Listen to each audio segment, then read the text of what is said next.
as well as everything we do in the digital space, so website, social, so on and so forth. Hi, I'm Shah from Adobe. I head the analytics efforts for the media and advertising division. I'm responsible for the analytics for social search and display.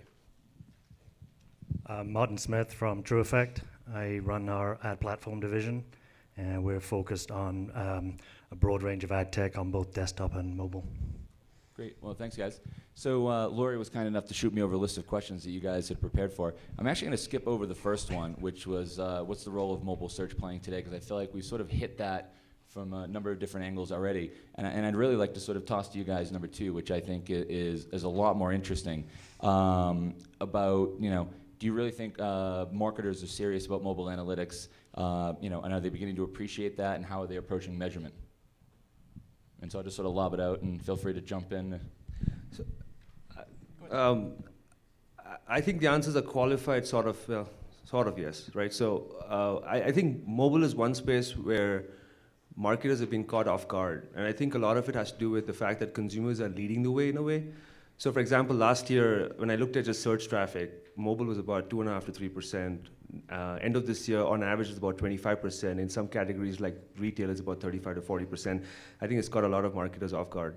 So the net effect is that when you talk to a CMO trying to plan their efforts in different, even within search, for example, right? So they're thinking about expanding the campaigns, different tactics, strategies. They look at creating a mobile-specific campaign as incremental effort, and they're thinking, well, it's, by their forecast, it's 5 to 10% of traffic. Does it matter or not? And then end of this year, it's like 1 in 4 clicks is now coming from a tablet or a smartphone. So in that sense, I feel like they have been caught off guard, and they're like right now catching up. I've spoken to several big brands where they don't even have tablet-specific campaigns, and they're just building it out as of like last quarter. So you can clearly see that they are aware, but not, I think, in my opinion, aware enough. One last data point. To me, it's all about the numbers. So if you look at that, tablet traffic, for instance, the ROI on tablets is about 70% better than on desktop as of last month. The interesting thing is on a per-click basis, the RPCs, which is the revenue per click on tablet, is about 30% better than desktop, but the cost per clicks are 30% lower or 35% lower. What does that tell us? It tells us that the competition on tablets, at least on paid search, is a lot less, which means that they're not looking at their tablet traffic ROI closely enough to understand there's an opportunity there.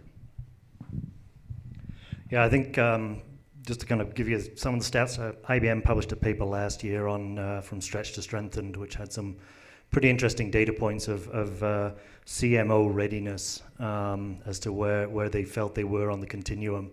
And on device adoption, they were it was about a 50-50. 50% of CMOs felt they had, they understood what device proliferation and certainly mobile analytics was going to do for them. 50% didn't. Interestingly, 2 other stats on that was the ROI accountability that the CMOs were looking at. 60% felt unprepared for that. So, as much as we focus on mobile analytics, there's still, significant opportunity across the whole digital spectrum. The final area that they were most unprepared on was big data. 70% were unprepared for big data. However, it was a study on big data, so that's probably where it came from. But I mean, in the X's and O's, we're seeing a lot of the same things Sid's seeing in terms of there's opportunity there. One of the things we were looking at in our media practice is where the tablet inventory opportunities and price points are. And a lot of the major groups, from an inventory perspective, have significant levels of tablet inventory available. And that's driving the lower price point, which is actually pretty interesting. So it says that the dollars are not flowing in there, and I think we're going to cover some of the reasons why that is, because there is a kind of what the Scottish would call case not proven as to the efficacy of mobile analytics, and really how do we get to better measurement, because it feels a little bit like 1995 all over again when we're trying to figure out how to count properly in the desktop space. We're kind of going through that emerging trend again. So and hopefully we're going to explore some of that this morning. Michael, what about you, Webtrends? What's your view? Yeah, so I think we're pretty much in agreement. Marketers haven't gotten serious about mobile measurement, and it's sort of sad, but it continues to be treated almost as an experimental channel. The vast majority of the big brands that we deal with, the Cokes, the Microsofts, and what have you, they get it, they're locked onto it. But if you think about it, it's unbelievably hard work. Mobile, more than any other channel, has created this proliferation of silos. So think about it. In mobile data, we've got text data, mobile web data, app data, QR code data, and they all tend to live in their own silos. Bringing them together holistically is hard work. Many of the solutions that are on the marketplace today are really focused on competency in one silo. And so it makes it really difficult to do what we've been talking about earlier, which is understand the behavior of the consumer seamlessly across mobile channels, but more importantly, how do they also behave on the web and in social and some of these other mediums? So sadly, no. We're starting to see that change, which is good news. But it really needs to become vital. If you start to think about some of the stats that Mr. Goodman shared this morning and what have you, there's been an explosion of mobile web traffic. I read a factoid this morning where something like 50% of kids now want an iPad for Christmas, right? No big surprise. But if you think about mobile trending forward and what have you, it's where people are going. So we need to get serious about measuring, and candidly, we need to look for new paradigms for measurement. Yeah, it's interesting on the iPad comment that the iPad in my household was God's gift to parents. I mean, there's nothing I can give my kids that keeps them more entertained than an iPad. It's unbelievable. But with that said, if an advertiser wants to get serious about this, given the fragmentation of inventory, the proliferation of various devices and the various operating systems, and the lack of sort of the cookies that we've all sort of become addicted to in this industry like it's crack, if I'm going to get serious as an advertiser, how do I approach mobile analytics? If I'm going to be serious about it, what do I do? How do I approach it? What tools should I use? How do I think about it? So I'll start, but I think it begins, Rob, with getting serious about understanding the behavior across mobile channels, if you will. So I think you need to look for tools that have the ability to cover seamlessly all of the different devices out there, right? So that's the first and most important step. The second is that it is about more than just mobile. We need to understand the consumer and how they're present in the web and what they're doing and how that behavior differs. So I think you need to look for tools that aren't focused on particular silos, if you will, like apps or mobile web or QR codes, but holistically span the horizon and look at that behavior seamlessly. And then the third thing I think that's vital is that you be able to seamlessly get at that data. And by get at that data, if you think about what marketers are doing with data today, they're struggling to get their arms around it, but they need to be able to export it out of the analytics platform into business intelligence tools, into their CRM database, and vice versa, if you will, pull that data back out and use it to optimize those sites and those apps. So I think those are the kind of tools people should be looking for. I was just going to add that my point of view is that the good and bad news is that there's so much to be done. So it's about finding that place with the most ROI, you can get the highest ROI for the least incremental effort, right? So it's all a question about the business vertical you're in and scale. For example, like in the last, we had this last discussion on mobile apps. One thing I wanted to bring up, which I didn't, but I'll bring it up now, which is that when do you build an app? Well, if you have a loyalty program in your big brand retailer, you should build a mobile app because you can then start stitching that person's behavior across devices. That's really valuable. That's this big data opportunity, if you will. The other thing to consider is the vertical you're in. If you're in B2B, at least based off the stats I've seen, the percentage of mobile traffic is 5 to 6%. You can just start off by expanding your search campaigns to be specific by the kind of device it is in. But if you're a retailer where sometimes up to 40% of traffic comes from mobile devices, you need to get more deep, not just looking at expanding your search campaigns, but perhaps building apps also for that. So a lot of it depends on the data that you're already seeing. The good news is that the consumers are showing us the way, really. So you look at your own data and see where the traffic, whether there's enough traffic to warrant a deep dive effort, and you can actually calculate heuristically some kind of incremental ROI that you'll get for the effort that you have. So that would be my approach of doing it. Yeah, I think certainly what we're seeing, and the mobile analytics side of the space is actually shining a spotlight back on some of the traditional areas in display analytics and those areas as well. And I think the opportunity here is is as we go into a kind of an environment of big data, and the accessibility of software-based and standards-based hardware, there's a real opportunity from a marketing perspective to refocus on what we call big measurement, which is going back across key principles of how accurate existing measurement is, because a lot of the things that are going on in the space is really, to what Sid's saying, is folks are trying to stitch together data, and they're kind of having to spend all their time doing ETL and not doing analysis, interpretation, and recommendation. And certainly models are starting to emerge where you can really bring the data in and harmonize it.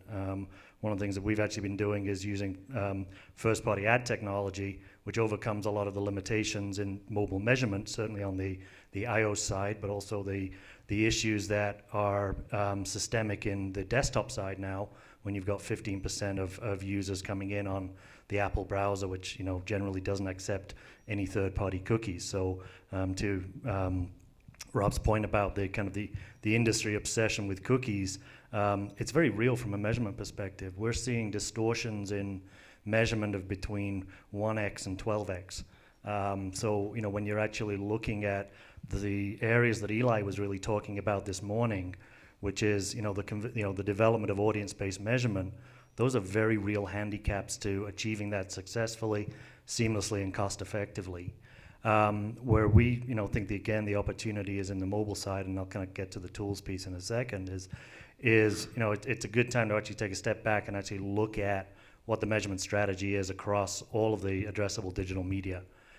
What is, how are you mapping to not just the marketing metrics, but how you actually map into the KPIs of the business.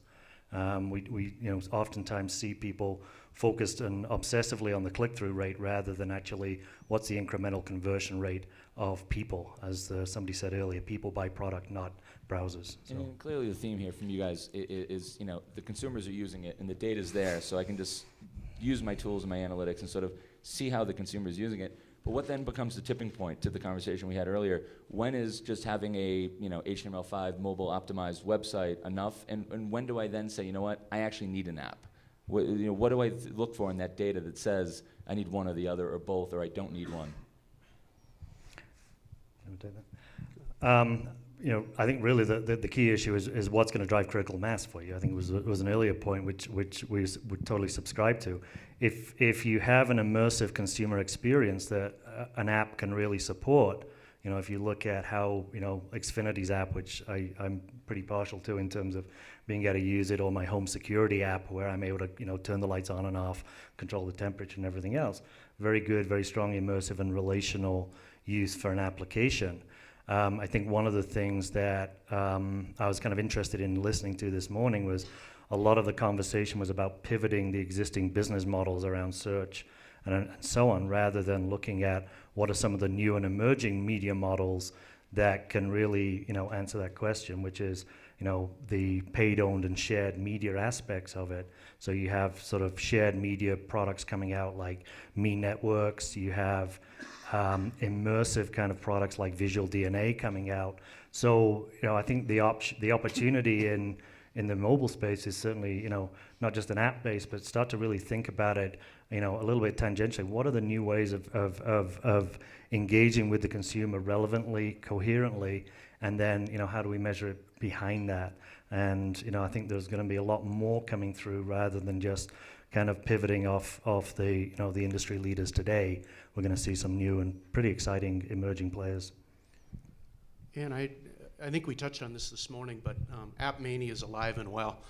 In fact, when you look at Apple stats and Google stats about how many apps are in that store, it's frightening. So it shouldn't surprise everybody that the vast majority of those apps aren't being used today. Most of them are downloaded, they're used a couple of times, and then they're either deleted or, as we discussed earlier, they're never gone back to. People fall back to a number of very key apps that sort of govern their day, if you will. Meanwhile, they're busy searching for things. And in most cases, they're being delivered to horrible, horrible experiences. So to a point that was made earlier, I think things like responsive design are critical going forward. If we start to think about tailoring that site experience to the device that's requesting it, that's going to be vital. That's where the rubber's going to meet the road and the consumer's going to be satiated. There's just too many consumers that are being delivered to horrible experiences. And to our point earlier, if you're not measuring it and you don't understand that the consumer, the vast majority of marketers are focused on either downloads or unique visits to the site, and those are unbelievably misleading metrics. And I know Sid would agree with me. It's really about depth of engagement, right? How deep do they go there? How many times do they use it? What are the specific conversion metrics in your app, on your site, that are driving that engagement and forcing conversion? And those are the things people should be looking at. The marketers that we serve that are disappointed in their apps, and they're beginning to revisit their mobile strategy. I'll just add one thing, which is that you also have to think about your overall goals. So, for example, if you're in online banking, you have to build an app. I was actually at I'm an alum of U of M, Michigan. So I was hearing students talk about what apps they were actually picking up the apps they like and don't like by vertical. And finance, they were all saying that I think it was USAA Bank had a great app, and they said they were actually, the fact that they had a fantastic app experience was one of the determinants of them choosing to bank with with them. But in the case of online banking, it becomes it's a utility that's, it really needed. But sometimes you build an app like, I think Charmin was the example John gave, but that's a more branding experience. It's a fantastic one, but it's a branding experience. And some apps are built for conversions. So you really have to figure out what you want to do with them. I've seen companies building apps just for the sake of building apps, and they're awful experiences. So before you go about building an app, you have to think about what's your goal of that app. Is it conversions, is it branding, or is it some function you're trying to serve? Yeah, and you guys have sort of touched them on over and over here. I keep hearing about experiences, and that's an area that is sort of a very hot topic for me. And when I work with a lot of my clients, I talk to them about the concept of sort of experience optimization, not necessarily focusing on one specific conversion, but looking at the consumer's overall sort of experience with the brand. Now, given that, but with mobile, with the fragmentation in devices, and I'm interacting with that brand across a tablet, a laptop, a phone, maybe multiple phones, how is with that device fragmentation? Is that a challenge for an advertiser? Are they not doing it because they don't see the scale, or is it too complicated that they can't address that experience across the fragmented device access? Or is that a huge opportunity that they're just not taking, or are there easy steps for them to tackle that from an experience perspective? I mean, there's for one thing, there are products that can address serving different experiences at scale. Hint, hint.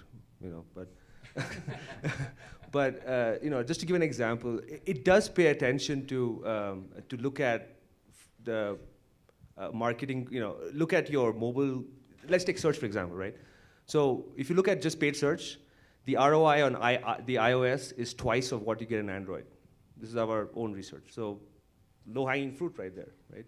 So I think that there is definitely advantage to building out fragmented mobile campaigns in itself, just looking at search itself. But of course, there's a not risk reward, but a law of diminishing returns. You can go extremely granular and target every single Samsung device with a different ad copy. I don't think it's going to do much for you.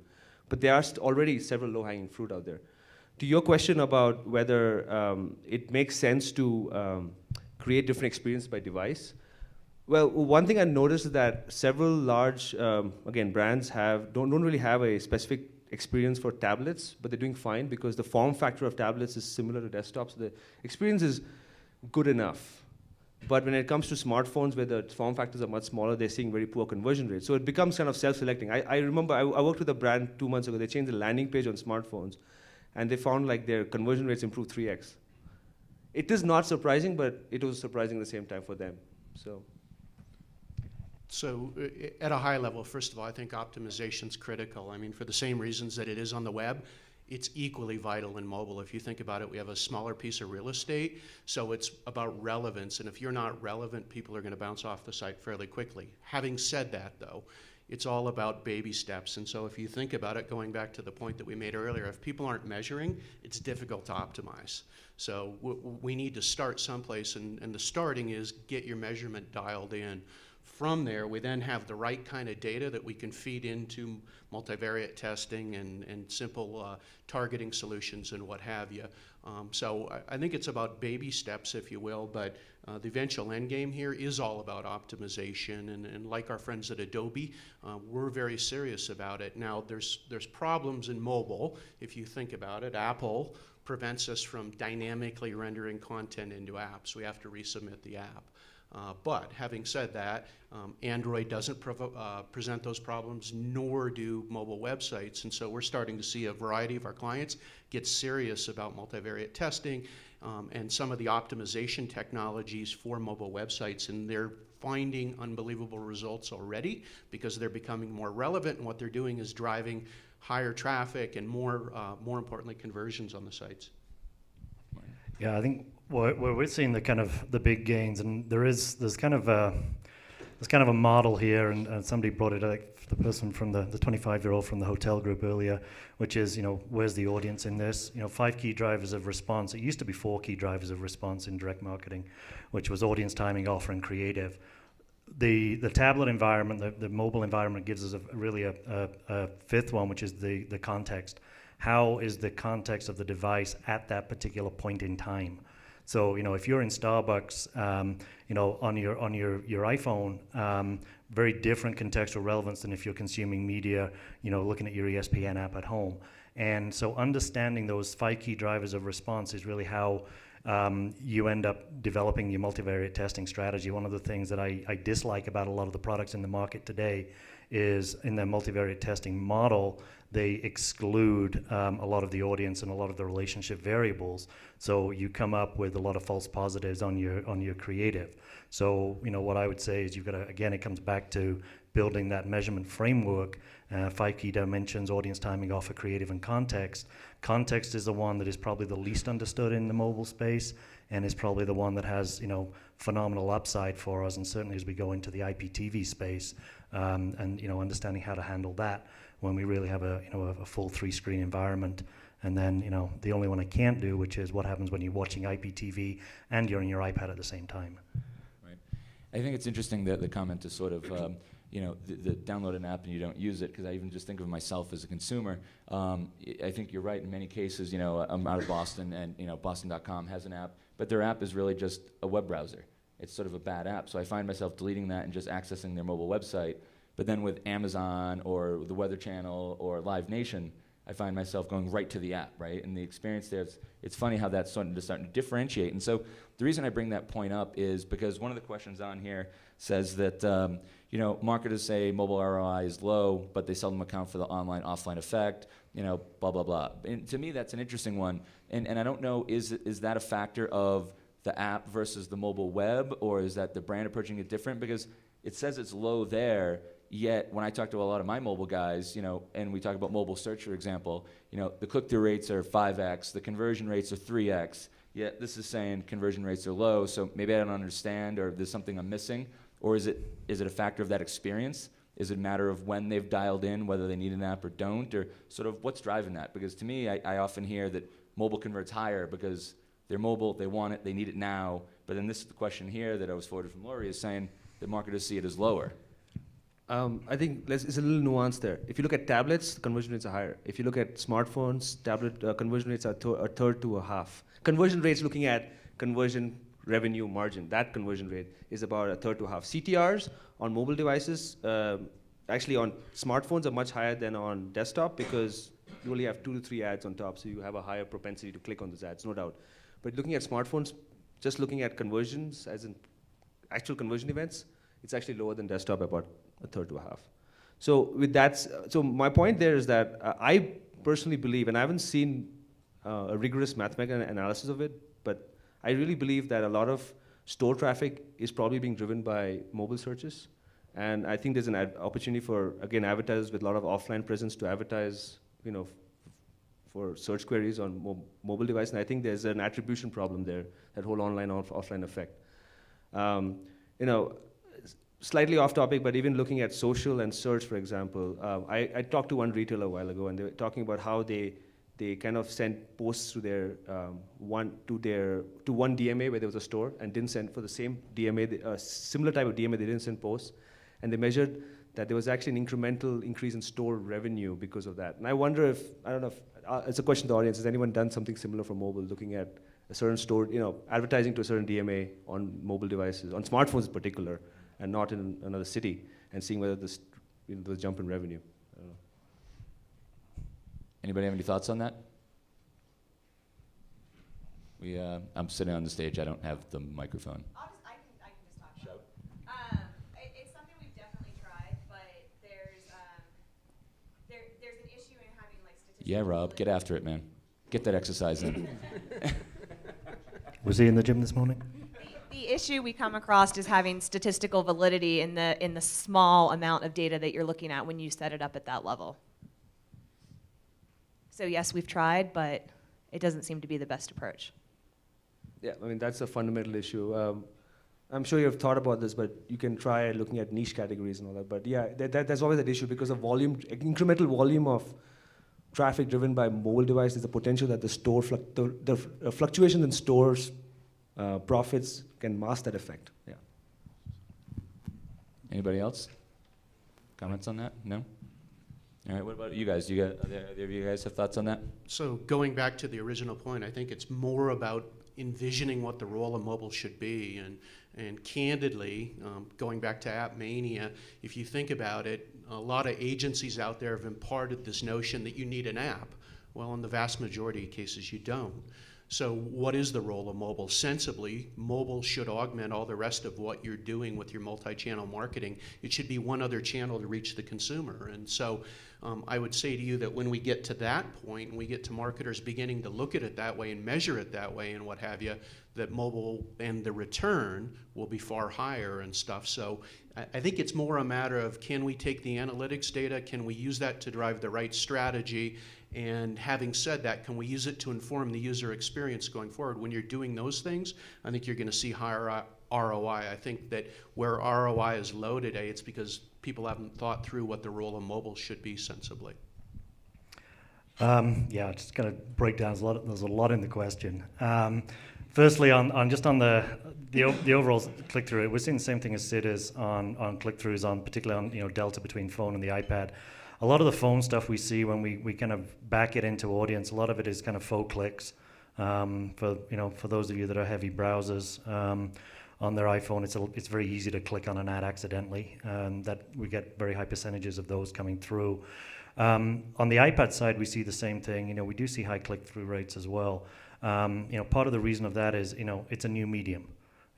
Banner ad click rates, in ancient times used to be over 1%. It's just part of the early adoption and the new media. Those will settle out over time.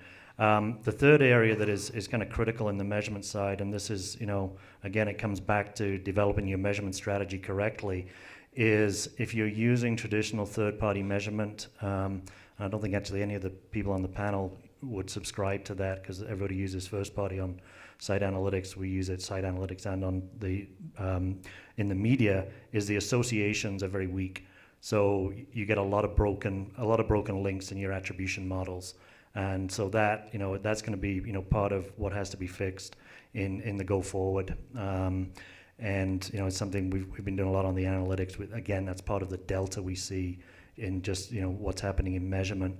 And then the final piece on the look to buy ratio, which is why are we getting good traffic, but why are we not getting the performance in? And some of it has to do again is really, and it tied back to the earlier conversation about the NFC and how to do the wallet side of it quickly is. It's still not an easy process to buy via the tablet or buy via the iPhone. If you go back to Amazon, when Amazon, was doing their stuff early on, and you still see it on the login page is, click to enter via our secure server. And it's that kind of, usability aspect that needs to be fixed. You look at some of the stuff PayPal's doing and some of the other guys in the wallet area, it has to be really stupid simple. To get that adoption so we've got, finally a credible, measurable, and scalable medium in the device market. and that's going to happen. I mean, it's not. It's interesting when you talk about that. Again, just using myself as a sort of a focus group of one, right? I mean, I don't remember the last time I bought a concert ticket or I bought some from Amazon and I actually used my computer, right? For them, to your point, I think they've got the sort of apps dialed in, and that's the first stop I go when I want that, right? But to that sort of makes me think of something, and let me, some it wasn't on your list of questions, but throw it at you guys, being that this is what you do and you specialize in this. But I did a presentation recently that was titled "Mobile is Not a Channel," and I hear you guys talking about mobile as a channel, and I talk about that experience for me. And what I think Live Nation and using Amazon as an example, I think what they do well is when I log in online, they know what I bought on the mobile device, and when I buy on mobile, they know what I bought online, and I can check my order history in either or whenever I want it, and it's always there. So to just gauge your reactions to that, because one of the things I'm increasingly seeing being on the agency side now is as all media digitizes and as everything sort of mobilizes along the way, when we decide we want to buy The Economist for a client, I'm buying them in print and on the tablet. When I want to buy an ad with CNN because I like they have the right audience for my client, I'm buying that video on TV, on demand, online, and on the mobile. And so increasingly, that's all becoming one sort of package. So what are your reactions to that with mobile analytics, and how does that really inform that as it's increasingly less and less a separate thing, even within my agency? Just a year ago, Mobex, which is our mobile agency, bought mobile search. But now the search team within Havas buys mobile search, not Mobex, because it's just search on a mobile device. So what are your thoughts on that? Yeah, I think we're in vehement agreement on that. I think that it is it's simply a channel preference model of how you engage, which is why we talk about the contextual relevance of how you're using, the device, where you're using it, and how to impact that. The second part of that, in terms of, the management side of it is, and it comes back again to audience-based measurement rather than transactional-based measurement, is, collectively we have to kind of lead forward on audience-based measurement. I mean, the intersect rate last year from Pew's research was about 10% of people using multi-devices. I exclude the people in this room because we're all kind of in that very, very early adopting phase. But for the vast majority of people, it's still a single device environment. December 25th this year, that's about to change. And I actually think there's going to be, a kind of a major wake up on January the 1st, and certainly in the agency side, you'll get phone calls. You're not about to say this is the year of mobile, because I think I've heard that before. No, I'm not going to say it's the year of mobile. I think on the agency side, you're going to get phone calls from the clients who have had an epiphany, and I'm not talking about January the 6th, but that they've got. Sorry, it's a Catholic joke. That you're going to get phone calls saying, we just, 60,000 tablets were just opened, which, is 25% of the U.S. internet population. We've got to get about, reacquainting ourselves with our existing high-value customers who account for 80% of our sales. We're going to see quite a bit of that, and it's kind of interesting that, people have been a little bit kind of latent in just how quickly this is going to hit next year. Guys, any other thoughts? I was just going to agree with, I think you're all in agreement. And I'll add one more stat there, right? So I looked at the numbers, and there's a lot of signs showing that it's not just one silo, it's all working together, right? Look at peak usage hours for desktops, about 9 to 5. Peak usage hours for smartphones after 6 to 8 or 9, around then. And peak usage hours for tablets is around 9:30 to 10:30. To me, it tells that the same person is doing, it's after work, they're using different devices, the same person. It's all, of course, it's all inferential. I wouldn't be surprised if the search platforms next year will start providing us reports that by the same funnel across devices. I think that's you're going to see that cross-device, cross-effect, and the sooner we wake up to it, the better we are. Yeah, so amen. I mean, I'm in violent agreement with my colleagues. If you think about it, it shouldn't take us more until December 25th to figure out the role of mobile going forward. I mean, we've had people like Mary Meeker that have been in our face for the last 5 years showing the kind of growth that's taking place. And if you see her stats in terms of what's happening with tablets and how fast they're being adopted and what have you, and you're a marketer, you better get serious about being relevant in that medium and whatnot. But what you also, I think most marketers need to take away, though, is that the tablet experience versus the smartphone experience versus believe it or not, people still use feature phones, is decidedly different. And starting to think about how to engage with people in each of those mediums, and that it is a different experience, and that we're not just taking our website and trying to cram it into a mobile device. Those are important things going forward. And so I think when we get to that point, we're going to see the tipping scale, and it will be the year of mobile. But certainly speaking, we're seeing critical mass headed there money-wise. Yeah, I just want to actually add one thing that Mike just kind of triggered in my head, which was it's also as you kind of break some of this stuff down, some of the areas that were previously not heavy indexing populations, certainly the Latino population, are almost leapfrogging the desktop phase and going straight into mobile. So as you plan out the strategies, there are things like that that you also want to kind of, play into the model a little bit to understand, are there opportunities to, reach to audiences cost effectively that previously you weren't able to do necessarily in, kind of desktop display and some of the other sides of it. So there's interesting opportunities. Yeah, I agree. I think that's interesting. In that, in terms of if you're a global brand, and I want to put something on a mobile device to your point, right? The American consumer that grew up with a web experience is expecting a much richer experience when they hit that phone versus if I go to my office over in the Philippines and a lot of the young people there that have never had a laptop or a computer, their first web experience is on a phone. So the expectation is very different. So given that, sort of where is the place of the mobile data to that brand when they're making their decisions? Like, just to give some backdrop to that, obviously we're at a search conference, I'm a search guy. One of my pet peeves in the advertising world is, all of the big agencies like myself, we all have these consumer-centric planning tools to help define the media mix and all this stuff, but yet search, it's such an intent-driven channel that it always annoys me that data is not used at the top when we're doing the strategic planning of what should we be saying to the market? What messaging should we put out there? What is the offer we want to say? And you're starting to see that sort of catch on now with guys like AdGuru and Hitwise, and that search data now is being used much, much more early on in the phase versus pure optimization for the immediate conversion at the bottom of the purchase funnel. Where does mobile sit in that? So I think you raise a great point, Rob, which is the vast majority of people don't take a step back and ask themselves that. And if you think about it, especially the folks of us in this room, we tend to be US-centric, right? We look at the world and believe that it's a smartphone world, and it's not. There's a handful of countries that are as advanced as we are in terms of the use and their embrace of mobile technology. But I had the privilege of working with Western Union early on as they evolved their mobile strategy globally. And there's countries in this world where mobile is the only means of access to the web. They don't have laptops and desktops. They haven't, and they won't. And there's also countries in the world where those devices are not only their wallets, but their banks. And it's how they're going to transact dollars and what have you.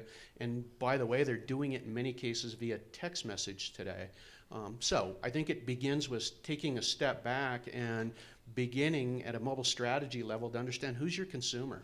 Right? We got really sophisticated as direct marketers about creating personas and segmentations and all that stuff. But for some reason, that same discipline hasn't governed mobile. It's been more of a let's leap in and experiment type of mindset. And I think marketers need to get serious and go back to their roots as direct marketers and understand the importance of data and who their mobile consumers are and what those behaviors are. Now, why don't we get a quick couple comments from you two on that same sort of thread, and then we'll turn it over to audience questions. And I know Janelle's sitting there holding the microphone, and she is pregnant, and I don't want her to go to the bathroom with the microphone so we don't have another incident like yesterday. So why don't you guys quick couple comments, and then we'll turn it over to the audience. Do we need hot towels? As a low-paid foreign worker, the two areas. The mobile, bringing search data back into the top of the funnel. I don't restrict it just to search data. So, and this, again, it ties back to get your big measurement strategy sorted out, guys. But, the other area probably even more significant where, search data gives you intent, it gives you the second variable of response analysis of the 5, audience, timing, offer, creative, and context. Search data deals with timing. The other data to bring back through is the relationship data. 80% of your sales are driven off the 25% of the people you're engaging with. So, you need to develop that kind of holistic strategy to pull it through.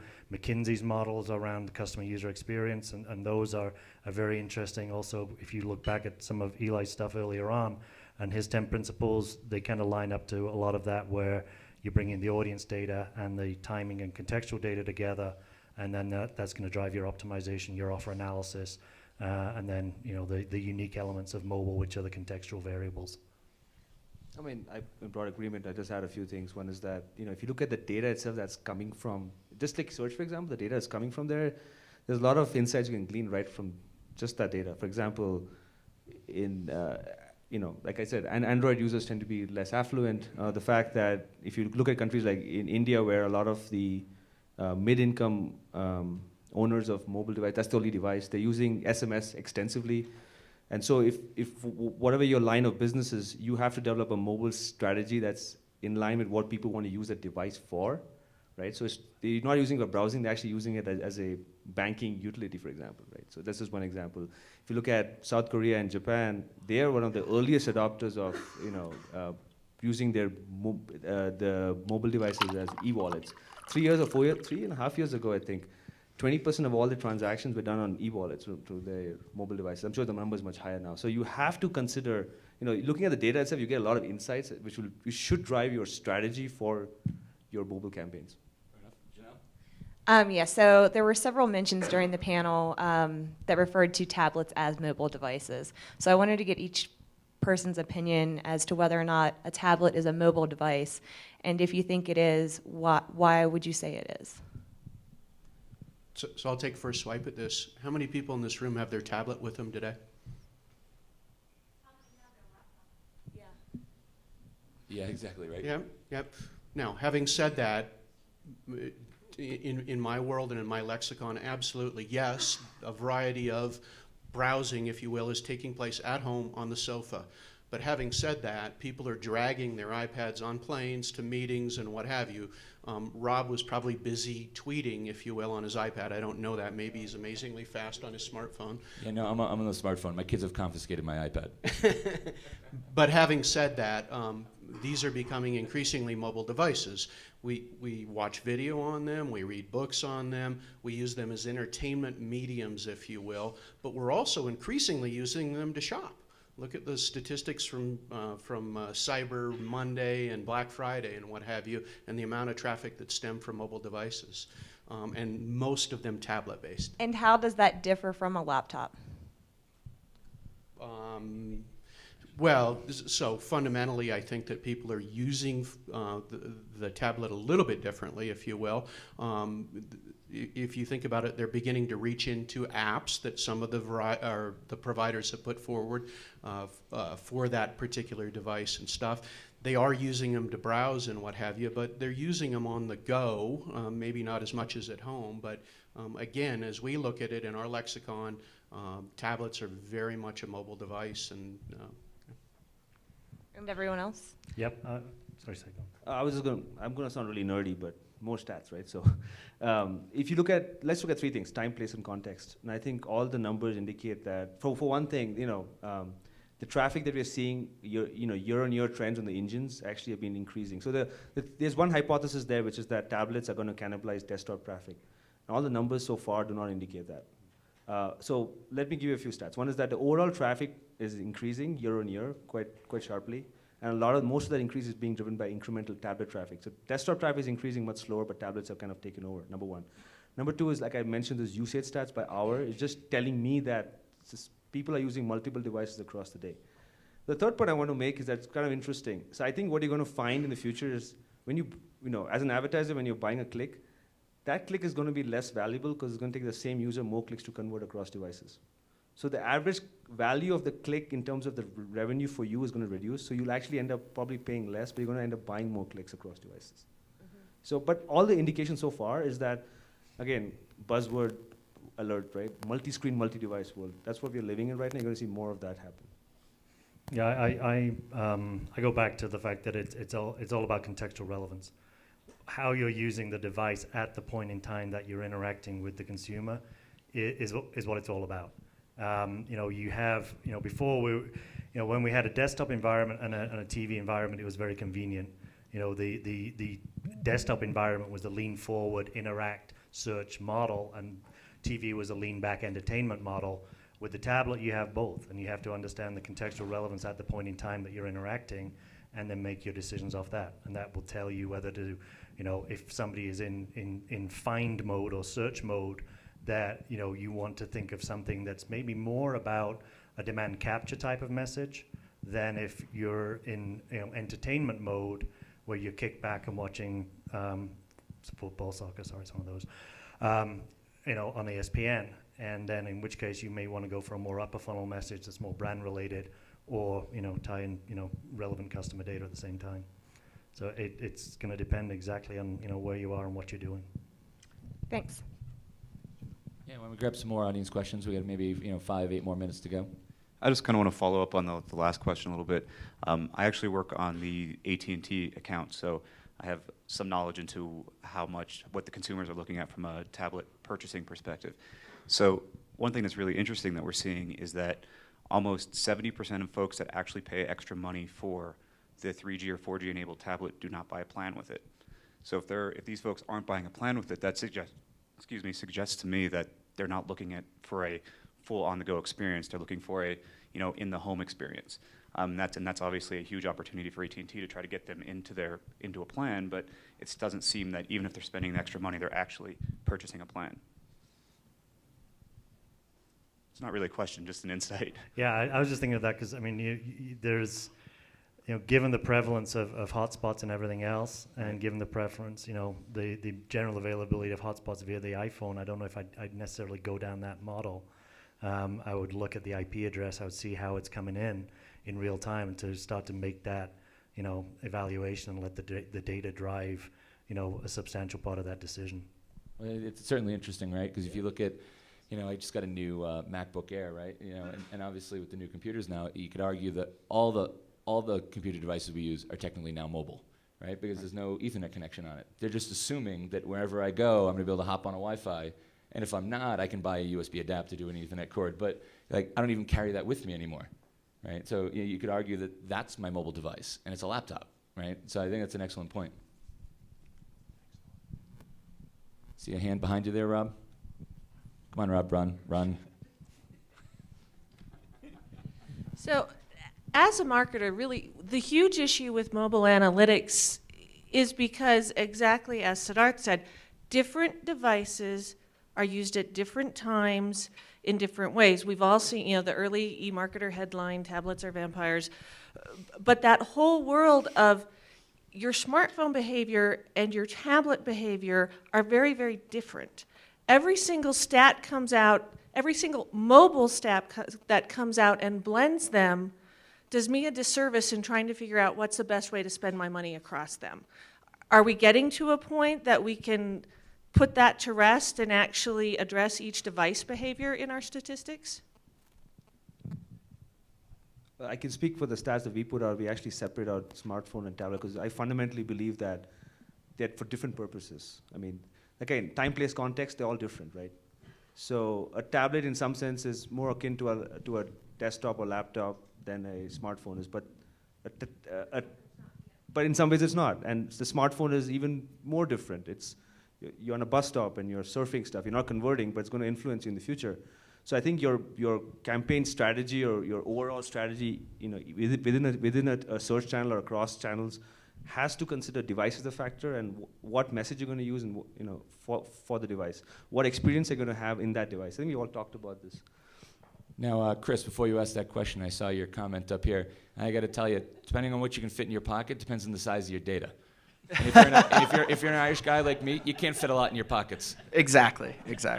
So, but I think what I was getting at there is, I think mobile and real mobile it's almost like a thoughtless extension of what I do.